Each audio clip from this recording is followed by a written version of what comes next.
आज के सेशन में हम सॉल्व करेंगे लीड कोड का प्रॉब्लम ऑफ द डे, जो कि है लॉन्गेस्ट सब array with maximum bitwise and. तो ये एक मीडियम क्वेश्चन है और ये जो है ये प्रॉब्लम रिलेटेड है बिट मैनिपुलेशन से। तो प्रॉब्लम स्टेटमेंट है लॉन्गेस्ट सब array with maximum bitwise and. Given an integer array nums, हमें जो है इंटीजर एरे नम्स प्रोवाइड किया गया है। Find the longest non empty सब एरे, हमें एक सब एरे फाइंड आउट करना है जो कि लॉन्गेस्ट हो और नॉन एम्प्टी हो, यानी कि वो एम्प्टी नहीं होना चाहिए। That has the maximum possible bitwise and value among all सब एरे, और उस सब एरे की जो बिटवाइज एंड वैल्यू होगी वो बाकी सभी सब एरे से ज्यादा होगी। फिर इसमें डिस्क्राइब किया है कि अगर के वो मैक्सिमम वैल्यू है तो we only consider subarray whose bitwise and equals के। अगर वो वैल्यू के है बिटवाइज एंड की, तो जिस सब एरे का बिटवाइज एंड इक्वल टू के होगा वही सब एरे हमें फाइंड आउट करना है।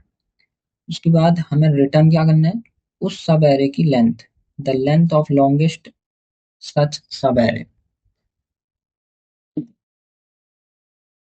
ओके, अब चेक कर लेते हैं कंस्ट्रेंट। कंस्ट्रेंट कहता है जो ये नम्स प्रोवाइडेड है इसकी जो लेंथ है 1 से लेके 10⁵ तक है। सो इसका मतलब है कि हमें जो सॉल्यूशन फाइंड आउट करना पड़ेगा वो ऑर्डर ऑफ एन स्क्वायर से लेस देन होना चाहिए। ठीक है, less than big of n square से लेस देन होना चाहिए। और जो एरे के एलिमेंट्स हैं उनकी रेंज है कि कोई एक एलिमेंट इस रेंज में हो सकता है, यानी कि रेंज जो है पॉजिटिव है, फ्रॉम 1 टू 10⁶। प्रॉब्लम समझ के इतना तो क्लियर है कि हमें एक एरे दिया है, सपोज एरे है 1 2 3 4। हमें क्या करना है, इस एरे के सब एरे निकालने हैं। सो यहाँ पे n की वैल्यू है 4। सो टोटल सब एरे कितने हो जाएंगे, टोटल सब एरे हो जाएंगे n इंटू n+1/2, जो कि हो जाएंगे 10। पर जो टाइम कॉम्प्लेक्सिटी आएगी अगर हम नॉर्मल तरीके से सब एरे फाइंड आउट करेंगे यूजिंग नेस्टेड लूप्स, अगर हम यूजिंग नेस्टेड लूप्स अगर हम अपने सब एरे फाइंड आउट करेंगे तो सिर्फ सब सारे सब एरे फाइंड आउट करने में ही हमारी जो टाइम कॉम्प्लेक्सिटी होगी वो बिग ऑफ एन स्क्वायर चल जाएगी। और अगर हमें उस पर कुछ ऑपरेशन करना है ईच एलिमेंट पे, तो या अगर हमें प्रिंट भी करना है तो एन क्यूब चली जाएगी। बट हमें चाहिए कि टाइम कॉम्प्लेक्सिटी हमारी लेस देन एन स्क्वायर होनी चाहिए, बिकॉज अगर ये एन स्क्वायर लेगा हमारा एल्गोरिदम तो ये मैक्सिमम तो ये मैक्सिमम 10⁻10 चली जाएगा। But according to standards it should be less than equal to 10⁸ in a second. तो आप थोड़ा सा बिटवाइज एंड के बेसिक्स को कवर करेंगे ताकि हम इस प्रॉब्लम को सॉल्व कर पाए। तो बिटवाइज एंड ऑपरेटर वर्क कैसे करता है, if both bits if both bits are 1 the result is 1। अगर दोनों बिट 1 है तो आंसर 1 आता है, अदरवाइज 0 आता है। एग्जाम्पल के लिए 5 और 3 का अगर हम बिटवाइज ऑपरेटर करें तो आंसर 1 आता है, यानी कि 5 को हम बाइनरी में लिखते हैं 1 0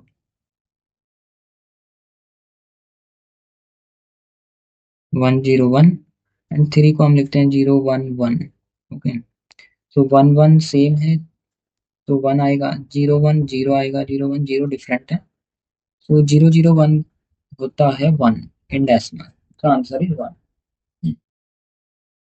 अब कुछ प्रॉपर्टीज हैं, की प्रॉपर्टी। कि अगर हम बिटवाइज एंड निकाल रहे हैं,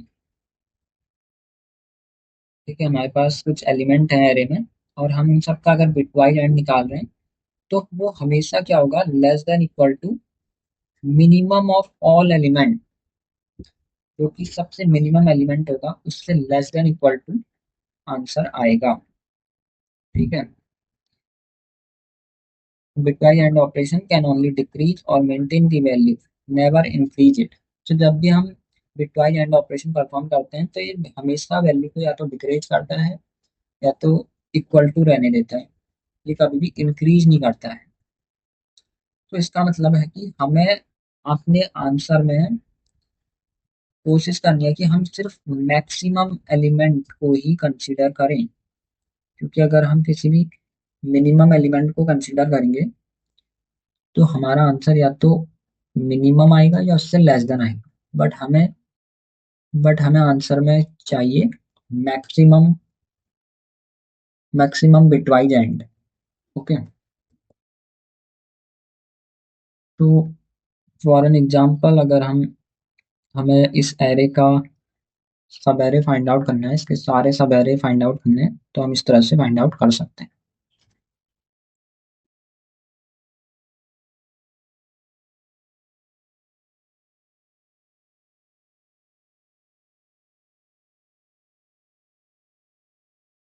एंड सब एरे क्या होता है, सब array is a continuous sequence of elements with in an array. तो फॉर एन एग्जांपल अगर हमारे पास 1 2 3 4 है तो हम 2 और 4 को ओनली पिक नहीं कर सकते क्योंकि ये कंटिन्यूअस नहीं। अगर हमें 4 भी पिक करना है 2 के साथ तो हमें पूरा एरे 2 से लेकर 4 तक पिक करना पड़ेगा, यानी कि एलिमेंट कंटिन्यूअस वे में होनी चाहिए। ठीक है, वन मोर थिंग, अगर हमारे पास वैल्यू सेम होती है, फॉर एन एग्जांपल हमने सब एरे निकाला, ठीक है, इस प्रॉब्लम के लिए निकाला 1 2 3 3 2 2, सो हमें एक सब एरे मिलता है 3 3। ओके, दिस वन 3 3 जो सब एरे है, तो हमें वो सब एरे फाइंड आउट करना है जिसका बिटवाइज एंड हाईएस्ट हो। तो आप देख सकते हैं यहाँ इसका जो बिटवाइज एंड वैल्यू आया है वो सबसे हाईएस्ट है 3। ओके, तो हमको इतना तो क्लियर है कि हमें अब मिनिमम वैल्यू लेना ही नहीं है, क्योंकि अगर हम मिनिमम वैल्यू लेते हैं तो हमारा जो बिटवाइज एंड वैल्यू आएगा वो या तो मिनिमम आएगा या लेस देन मिनिमम आएगा। तो हमें ट्राई करना है कि हम सिर्फ मैक्सिमम वैल्यू को कंसीडर करें अपने आंसर में, अपने सब एरे में। ठीक है, और इस फर्स्ट एग्जांपल के लिए भी जो आंसर आया है वो है बिटवाइज एंड की वैल्यू 3 है और सब एरे है 3 3, यानी कि लेंथ हो गई 2, इस एरे की लेंथ है 2, जो कि हमारा आंसर होगा। ओके, एंड अगर हम सिर्फ 3 को कंसीडर करते जो कि हमारा मैक्सिमम एलिमेंट है एरे में, तो हो सकता है हमें सिर्फ लेंथ 1 मिले। बट हमारे पास एक ऐसा सब एरे भी है जिसमें कॉन्जिक्यूटिव मैक्सिमम एलिमेंट्स हैं, तो उस वजह से हमारी लेंथ इंक्रीज हो जा रही है, और जो कि हमें चाहिए, क्योंकि हमें चाहिए लॉन्गेस्ट सब एरे जिस सब एरे की लेंथ सबसे ज्यादा हो। तो यहाँ पर सिंगल 3 का जो सब एरे है उसकी लेंथ ओनली 1 ही है, बट जब वही एलिमेंट रिपीट हो रहा है कॉन्जिक्यूटिवली तो उसकी लेंथ भी बढ़ रही है और आउटपुट भी सेम है, क्योंकि जो बिटवाइज एंड है, अगर हम सेम वैल्यू के ऊपर बिटवाइज एंड करते हैं तो वैल्यू सेम आती है। ठीक है, सो आई होप यहाँ तक आपको पूरी पिक्चर क्लियर हो गई होगी प्रॉब्लम की।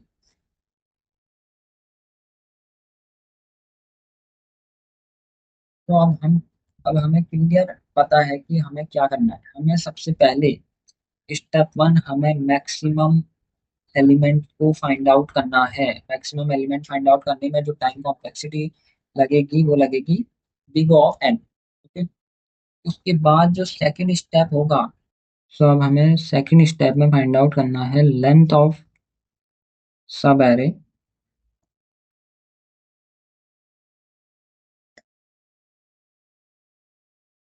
Which consist only max element. आप इस ड्राई रन को परफॉर्म कर सकते हैं। फॉर एन एग्जाम्पल अब हमारा जो गिवन एरे है वो है 1 2 3 3 2 2। सो सबसे पहले हमने मैक्स एलिमेंट फाइंड आउट किया जो कि है 3। ओके। सो हमारा मैक्सिमम जो एलिमेंट है वो है 3। उसके बाद हम फाइंड करेंगे लॉन्गेस्ट कॉन्जिक्यूटिव मैक्स सब एरे और उसकी लेंथ हम रिटर्न करेंगे या फिर हम काउंट कर सकते हैं। तो सबसे पहले हम चेक करेंगे क्या नम्स ऑफ जीरो में मैक्सिमम एलिमेंट है, नहीं है। नम्स ऑफ वन में नहीं है। नम्स ऑफ टू में जो है हमारा मैक्सिमम एलिमेंट है तो काउंट हमने इंक्रीज कर दी 1। देन नम्स ऑफ थ्री में भी हमारा कॉन्जिक्यूटिव मैक्सिमम एलिमेंट है तो काउंट हो गई 2। देन नम्स ऑफ फोर में हमारा एलिमेंट चेंज हो गया है, अब मैक्सिमम एलिमेंट नहीं है consecutively. So nums of four nums of five में काउंट 0 रहेगी। सो हमारा जो आंसर रहा वो है 2 और इसको हम रिटर्न कर रहे हैं। तो अब डिस्कस कर लेते हैं कॉम्प्लेक्सिटी एनालिसिस को। जो टाइम कॉम्प्लेक्सिटी जो लगी है वो मेनली ऑर्डर ऑफ 2n है। फर्स्ट n हमारा लगा है मैक्सिमम एलिमेंट को फाइंड आउट करने में फ्रॉम गिवन एरे। सेकंड जो n लगा है वो लगा है अगेन हम उस एरे को चेक कर रहे हैं कि उसमें कॉन्जिक्यूटिव मैक्सिमम एलिमेंट सब एरे की लेंथ कितनी है। तो इसलिए 2n को हम order of n he consider करते हैं। तो हमारी जो टाइम कॉम्प्लेक्सिटी है वो ऑर्डर ऑफ n है, बिग O ऑफ n है। और जो स्पेस कॉम्प्लेक्सिटी है वो है बिग O ऑफ 1 क्योंकि हमने एक्स्ट्रा कोई भी स्पेस कंसीडर नहीं किया है।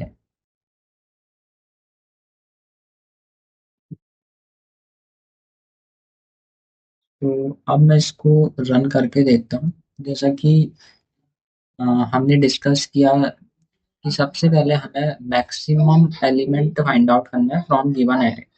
तो ये सॉल्यूशन मैंने जावा में किया है। सबसे पहले हमने अपने मैक्स वेरिएबल को एक मिनिमम वैल्यू दे दी। तो यहाँ पे हमने सबसे पहले मैक्सिमम एक वेरिएबल ले लिया जिसमें हमने मिनिमम वैल्यू प्रोवाइड कर दी ताकि जब हम लूप में अंदर चेक करेंगे फर्स्ट टाइम ही तो हमें जो भी एरे के एलिमेंट मिलेंगे उनमें से ही कोई एक मैक्सिमम बनेगा। ठीक है।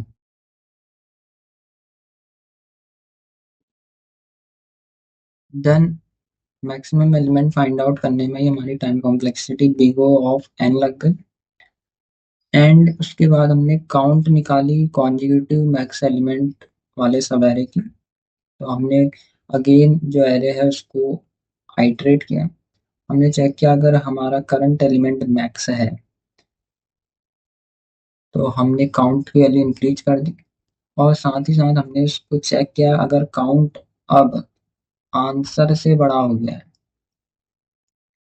क्योंकि हमारे सब एरे में मल्टीपल हमारे गिवन एरे में मल्टीपल सब एरे हो सकते हैं जिसमें मैक्सिमम एलिमेंट हो सकता है। तो हमें एक अलग से फाइनल काउंट भी प्रिपेयर करनी पड़ेगी ताकि हम अपडेट कर सकें क्योंकि ये काउंट हम इसको रीसेट कर दे रहे हैं हर आइटरेशन में। अगर हमारा करंट एलिमेंट मैक्स नहीं है तो हम इसको रीसेट कर दे रहे हैं। तो इस तरह से हमें इस सब एरे की लेंथ मिल जाएगी जिसमें हमारा बिटवाइज एंड मैक्सिमम होगा क्योंकि हमने सिर्फ मैक्सिमम एलिमेंट को कंसीडर किया है। लॉन्गेस्ट सब एरे होगा क्योंकि हम काउंट भी मेंटेन कर रहे हैं। So that's all about this session. Thank you for watching.